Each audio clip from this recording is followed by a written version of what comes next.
So if you've been watching my channel for a little while, you know that in other videos we did timber stand improvement around here, very heavy timber stand improvement, and we kind of went over some of the results of that process and some other things that I've been doing to this small acreage parcel, less than 10 acres.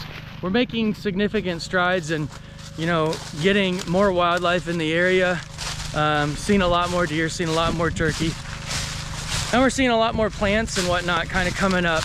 So not a very large area, about, it's probably not even a quarter of an acre, but we had a lot of species that we were not forced, but we wanted to cut down that just weren't really good for our goals. So we left a very nice, probably 40-year-old black oak right in the middle, and we kind of cleared away everything else, hoping that some oaks would kind of come up in that spot. What happened, unfortunately, is a lightning bolt struck that tree and it killed it.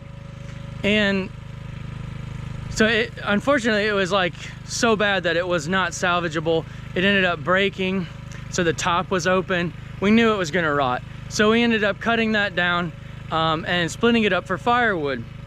Well, what happened is it left this, it's not a large area, but for in the middle of the woods, it's just a kind of this small clearing in the woods. So the pros of that is that it gets a lot of sunlight. The downfalls are, if we kind of let it go, it's just going to kind of grow up and God knows what. And so we have a couple options. We can brush hog it, which is what I'm doing today, and we can kind of let native vegetation come up, which is a pretty good approach. What we can also do is we can throw some clover out and see if we can kind of get some quick establishment of clover. Now we know that this clover, it's not going to be like a permanent food plot. We're just trying to get some deer in here for the next year so they can have some clover to kind of eat. And then what we're hoping is going to happen is we'll have some native stuff in there, and that clover will kind of just subdue that non-native stuff, that invasive stuff that we're cutting down, such as multiflora roses. There was some autumn olive in there. So those kind of species we're getting with the DR brush mower. We don't want them to come back. I couldn't possibly spray them all. There's just a lot of them. They're very thick in there. So what we're hoping this clover is gonna do, frost seeding it in after this mowing, what I'm hoping it's gonna happen is that clover will kind of subdue all that other stuff, and then it'll kind of leave room and let the native stuff kind of come in, because gradually the clover is it's just gonna be too shaded once the leaves come on. The following year, we're gonna have some more vegetation grow up, and I don't expect the clover to be like a permanent thing for this open patch of woods. So I'm hoping that some native stuff is gonna come up, and I can kind of watch for that, and we can go through there and we can kind of spot spray or spot cut or whatever, get some of that other invasive stuff out of there, so we can try to get some of these native forbs and these native wildflowers, these woodland wildflowers, to start popping up inside of the woods.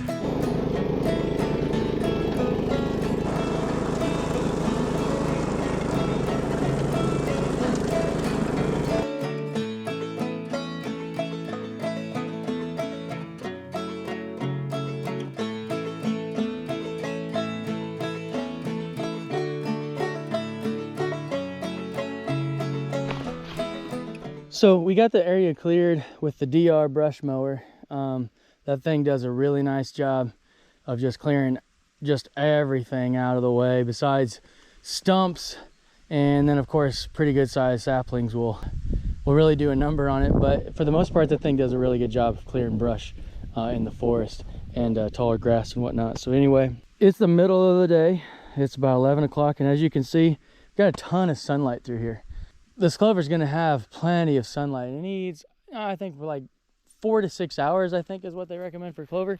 So I think it's going to get every bit of that plus some. So I think this clover is going to do pretty well in here. And so hopefully it kind of, like I said earlier, pushes out all that non-native stuff and kind of subdues it just long enough for it to keep the deer. You can see that the road's right over here. So kind of draw the deer over here, give them something to eat until that native plants can kind of come up and get established, and we can kind of use that to draw in the deer more. instead of continuously maintaining this and keeping clover in it and keeping all the brush out. And then we'll probably have to end up spraying it and reseeding, you know, continuously doing that. We want to use, or I want to use the natives to be the attractor. Just a whole bunch of different natives, a lot of diversity. I know I use that word a lot, but I think it's just a really good way to draw in deer, you know, having such a huge variety to choose from, because they really do enjoy that variety. So we've got this Imperial Whitetail Clover from Whitetail Institute.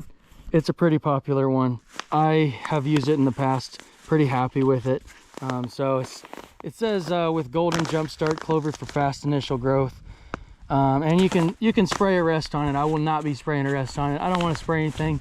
I'm trying to get away from that. I don't think that it's like you shouldn't do it at all. But I'm just really trying. I'd rather not use it.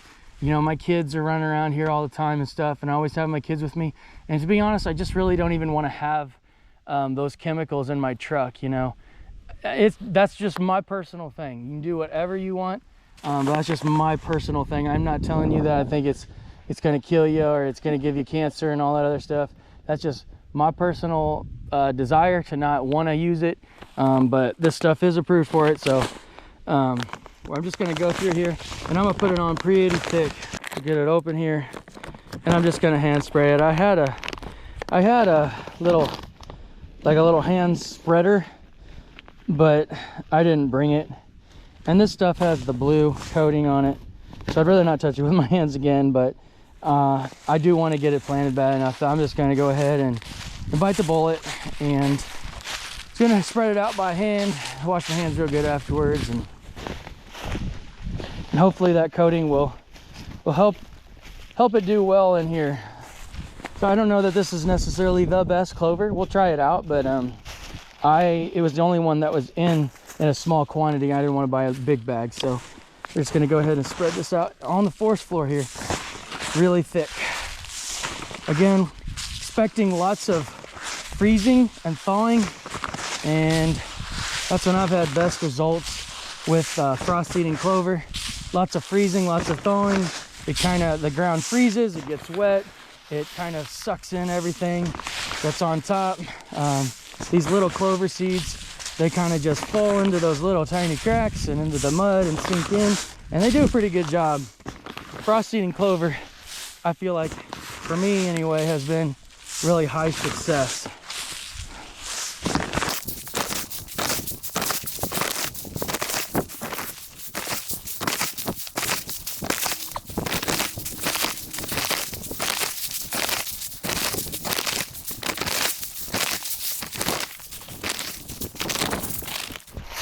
And that'll do it. Now the only thing we can do is kind of wait for spring and see how well this took hold. So again, trying to use all your open spots, creating kind of this almost hectic, like, patchwork of different varying habitats so close to each other, you know. A big thicket of blackberries next to an open field, next to some oaks, you know, just kind of really break it up, give them a ton of variety, and don't be afraid to disturb. I mean, cut down some trees here if you need to, if you got some species that you don't want, you know. Just don't be careless about it. Have a plan. I think that's the best thing. I think is just to have a plan, to come into it knowing exactly what you want to achieve and sticking to that, and just being confident that it is going to make a difference, because it really will. It really will. And I mean, I encourage everybody not to just get so focused on just the wildlife that we hunt, but to be focused on wildlife in general. Because I don't know about a lot of you, but the reason that I hunt is get out and see that wildlife, and to see and experience nature and the natural world. So that just enhances it immensely when you can see all these different types of species and stuff. And that comes from having different types of habitats and having a lot of options, different types of plants and all that. So I just encourage you to look beyond just whitetail management alone.